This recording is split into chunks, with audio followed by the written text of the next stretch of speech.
Oh, it was good to be here. Thank you, Northtown. Danielle, I see you back there. How you doing? Yeah, what number is this? Five? Four. We missed COVID year, right? Of the softball game. Super excited to be back in town. We got back last night, making our way from San Diego. It was eventful with the kids, and they're a little grumpy today. Didn't get no sleep, but hey, we're rolling through the punches. And so, what? 13,400 tickets have been sold already. Which is exciting. We're looking to get 16,000, get another sellout like we did last year. No, we're good. I just got back from the stadium, speaking to the guys. Guys are excited, already talking junk about the home run derby and who's going to win. Obviously everyone's anticipating the guys showing up. Josh Allen, yes, we'll be there. That's the big question. D-Dawk, Milano, you go out on the roster, a lot of guys are going to be there. So super excited just to have their support. And Carly, I think I'm missing one more talking point that you just sent me. The tailgate is like the tailgate. Yes, the tailgate last year, which I wasn't really sure how it would turn out. I heard it was amazing. And this year we're shutting down the street and making it bigger and better than ever, because this is Bills Mafia and there's no other way to do it. So that's another thing that we're excited for. But we wanted to make this more of, like it has been in the past, but more of a family event. Obviously, it's on a Sunday at 2 o'clock. Home Run Derby starts at 1. Players usually show up around noon, but we're inviting the players to bring families, kids running around. Obviously, we have kids ourselves, so we got to make it a family event, or else we got to hire a babysitter. So. It's a cool event, so everybody bring your friends, bring your family, have a good time, maybe have some drinks, have some good food, and guys having a good time and laugh a little bit. What you guys got? Why still do it with your future so uncertain? Because that's a great question, John. Thank you. Because what this community has given to us, and we know how awesome this game is. If I could say for the next 100 years that the Hydes are going to come back in town and throw this game, I would definitely do it. I would sign up on that right away because it's so cool to see the community support not only my family but the foundation. And this year, which I didn't even say, is that we're going to be donating some of the proceeds to the players' foundations that come and play in the game, or who are have donor advised funds. So it's just cool that I'm technically not even on the team right now. And I just got done talking to the players, and they're all super excited to come. And then on top of that, the community is super excited. So it's just everybody coming together, and it's an amazing event that we put on every single year. Obviously, with the help of Lammy Sports and what you guys continue to do for the foundation, and it's so cool to be a part of. You say right now, not a part of the team right now. Right now. What's this process look like? Because we're a couple months from the end of the season. Mm-hmm. As you kind of look into the summer, is there any rush, or is it something that you're still kind of just taking your time? There is no rush at all. No rush at all. I feel like I've been an open book. You guys know everything that I know. I've just I got away after the season, got out to San Diego. My days consist of working out, swimming with the kids. Just trying to continue to help my wife out with the kids and continue to physically and mentally prepare myself if anything were to happen. So, I really don't know. You guys know I've spoken to you guys plenty of times throughout this season how difficult it was, with my neck and having those stingers. So, I just said, let me get away from it for a little bit, and if the time comes and the juices get flowing again, then we try to give it a spin, but there's no rush at all on my side. And so I've been open book with Bean, with Sean. I just got done talking to them, and we're all under the same page. It's I'm 33 years old, man. I just want to have a healthy life, and my family is the most important thing to me. So at the same time, I do want to win a Super Bowl. That'd be pretty damn awesome. So we'll see. We'll take it day by day. Is it Bills or retire, or is it you're open to anything? It's Bills retire. Yeah, I'm not going anywhere else. Yeah, that's for sure. Yep. Micah, can you get more into the role of the organization in this and their support of you as you kind of wait on what you want to do? Yeah, and that's another crazy thing is, obviously last year being on the team, the Bills did an amazing job supporting the foundation and everything that we were continuing to do. And right now, like I say, I'm not even on the team, and they're still doing that. You know, I just saw Brenna in the back. She's amazing. I was hitting her up. My board chairman was texting with Michelle Roberts, and just trying to coordinate, you know, a sign-up sheet for the players and stuff like that, so we get the jerseys ordered and do all that type of stuff. So we're still bothering them, and I don't think they can ever get rid of the Hydes and the Magic Few Foundation. So they're stuck with us for life, and it's a good partnership that I hope that they enjoy just like we do.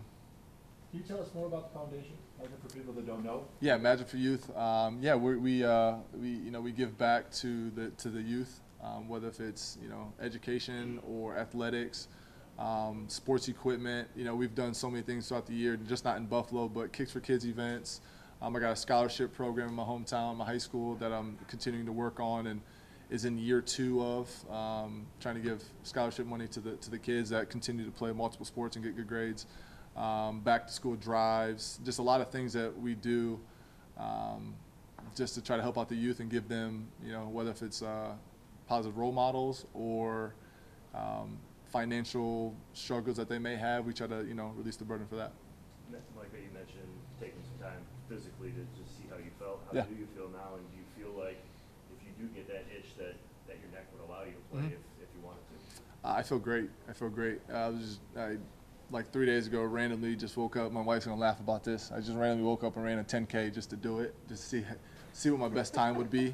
I'm kind of insane like that. I'm wired like that, and it felt pretty good. But I like to challenge myself. So, you know, obviously football is a whole different game. It's a violent game. We all know it. You gotta have your head on right to be out there, and you can't be, you know, half on the field, half off. You gotta be full go when you're out there. So that's what I'm trying to get to. And if it doesn't happen, then, you know, I can honestly sit down and just be like, I gave it everything I could. And, you know, I've tried to be open with everybody throughout this whole process. I don't want to steer anybody wrong, and I don't want to. The last thing I want to do is be, you know, half go, and then, you know, Bean calls me up, say let's go, and I'm out there, and I just realize I don't want to be, and that's not me. I've always, you know, taken pride in going out there and making plays and helping my team win and doing whatever I can to help the team win. So I wouldn't do that, and I appreciate this organization too much to do something like that. So I'm trying to get full go, and like I said, if it doesn't happen, it doesn't happen. You said no What did you rush. make of Jordan signing with Miami? You know, he got released from Buffalo, and you know, he always make fun of him. He's from the 503, but now he's in the 305, living that South Beach life. So, you know, it only makes sense for him just to be home with his family and still continue to play football. Obviously, it's a division rival, which a lot of Bills Mafia doesn't like, but you know, it's a touchy subject as a player to relate to fans when it comes to stuff like that, because at the end of the day, you know, Poe was looking for another job, and Miami gave him that. So I'm extremely happy for him and his family, and to be down there playing football. I know the schedule came out, but I don't know if Miami has some cold games coming up on their schedule, you know, late in November, December. So I'm sure Poe might be a little happy about that, but you know, I'm definitely rooting for him, and I always root for him. One of my best friends, and love him to death.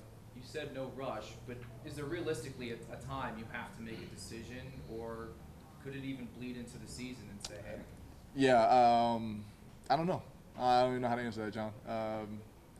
I like I said, I can only be honest with Bean. I can only be honest with Sean and tell them, like, hey, like, I'm still, you know, working my way through this, and like I said, I would never steer them wrong and say, you know, I want to give it a go, then come here for 2 weeks and realize I don't want to. So whether if it's in the training camp, and I told them, like, you guys got a job to do. Like, it's not to wait on me. You guys got a job to do. You gotta make this team as best as possible, and whether it's bringing young guys, drafting guys, free agents, whatever it may be. So that's your guys' job, and you know, they know that. So I wouldn't want them waiting around for me to give an answer. So I can't answer that, as you can tell. So we're on a rant. I don't know. Mike, your arrival in 2017 coincided with Bobby Babich Yeah. coaching you, and now you've seen him. Now he's the defensive coordinator goes to linebackers, a lot Yeah. of success at both spots. Mhm. Can you tell Bills fans what to expect from Bobby Babich as a DC? Bobby's one of the best coaches I've ever had. Very detailed every single day in the game plan, not just with the scheme that we would run and stuff like that, but the ins and outs. I'm sure you guys have seen. I think it's Dan Orlovsky. Is that his name? How he breaks down the playbook, offensive playbook. Well, defensively, Bobby is one of the best to do it. He's just very, very detailed and would get Poe and I lined up where we need to be, what we need to see, dialing our eyes to go out there and make plays. Like I said, I just left the facility and he's not a position coach anymore. He's a DC, which is new for me to see. And he's just walking around. He doesn't have a position, so he's just walking around. He doesn't know what to do. He just wants to start yelling at somebody. So, but I'm extremely happy for him and his family because it's been a long time coming. And I'm a little mad. Like I told you on the phone the other day, I'm a little mad I'm not able to experience him as my defense coordinator because I know how amazing he's going to be. But Bills Mafia should be really excited for what he's gonna present. Micah, you were part of the leadership group, and Jordan Boyer was also part of that group, but there's also been other shifts of leadership within the team. Just talk about, I guess, that shift in leadership, the departures of the likes of Stephon Diggs, Gabe Davis, and how the team goes moving forward. Yeah, so I think it was myself, Poe, Diggs, Gabe, Mitch, Morse, that were all a part of that leadership group that are no longer there. And so, I mean, it's people are gonna step up.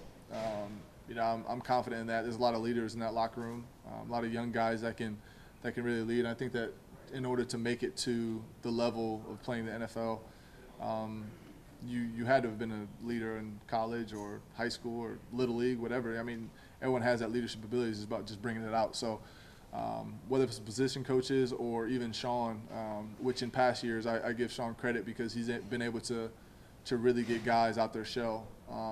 And I think that with him being a head coach in the National Football League and him walking up to you and saying, hey, you're a leader on this football team and I need you to lead and I need you to play well, then, you know, you have nothing but confidence to go out there and do that. So, you know, guys will definitely step up and I'm excited to see who does. You talked about earlier as well the community support for this event every year, but you also get the support from your teammates. What does it mean to be able to have a number of your teammates returning, even though you're currently not on the roster? It means the world. I honestly couldn't put it into words. I think that was the biggest thing for me going back this year, and I had conversations with Carly. You know, when we knew we were going to do this game, but there was a little bit, you know, of hesitation where I was like, I don't really know, you know, what's going on with my future, and are guys really gonna show up for this game? Blah blah blah. So to have Brenna or Michelle, whoever, put the sign up in the locker room, and guys start signing up and over 35, and usually, you know, which whenever there's a sign up sheet in the locker room, guys don't ever sign it and they just end up showing up to stuff. We've had that in past years. So there's gonna be quite a few guys that are there, and it means the world, like, just to know that, you know, even guys that I didn't even play with that are on the roster right now are excited or have heard about the game in the past or are hearing it from guys that are on the team right now of how fun it is and how cool of an event it is. That means the world to myself, my family, the foundation, and everybody that's a part of it. How did seeing them, being around them, and knowing you're going to be around them again this weekend maybe stir some things up to say, hey, I like this again. This is why I enjoyed it so much. Well, I walked in there today, and it was, you know, I've been there long enough to see the guys come and go, and, you know, whether if it was Lorenzo, Alexander coming back and speaking to the team or whatever, and obviously a lot more other guys, but to be walking through there and realizing that's me was wild. After being there for 7 years, and you know, it can get a little emotional. It can get a little emotional just because, you know, at the end of the day, not even football, just the relationships and that I've been able to build with the players and the coaches, knowing their families, knowing their kids, seeing them grow, them knowing my family and seeing my kids grow. So, yeah, I don't think it didn't really, like, you know, light a fire under me to say I need to go put this helmet on and run through a wall, but it did make me miss it, and I knew that was going to happen once I showed up and started walking through there. The one thing that's really different this year is the tailgate's gonna be bigger and better Mhm. and earlier. It's why the game's pushed back. How cool is it to kind of experience and see fans? They don't just want to be part of a softball game here, Micah. They want Yeah. to have the full Buffalo experience. Yeah, I mean, Carl, we started that last year. Probably, I don't know whose idea that was, your guys's or Yeah. my team, Imagine, or my wife, Amanda. I don't really know. Yeah, but it went amazing. And this year, we have a stand where people can take photos at, and We have bounce houses, we have a DJ, beer garden, food trucks, photo booths, we got a lot going on. to everything. So, like I said, we're trying to make it more family oriented because, it's fun that way to walk out there and see all the kids that are screaming for all the players and guys signing autographs and stuff like that. And like I said, I worked with Lammy Sports in Green Bay. It wasn't my game, but it was Jordy Nelson and all that type of guys. So I was able to experience it from a player standpoint and walking into it and be like, wow, like, this is really cool. And so once we got to Buffalo, and I told you this, like once we got to Buffalo, I knew that it would be nothing against Green Bay. I know you just had your game last Friday night, but ours here is way better. I know you don't have to admit that. You don't have to admit it, but it's just way better just because of the community support and what Bills Mafia brings to this. They show out, they show up. Last year was raining and they still were a part of it. It's still a sold out crowd. So get up and show up early and have some fun.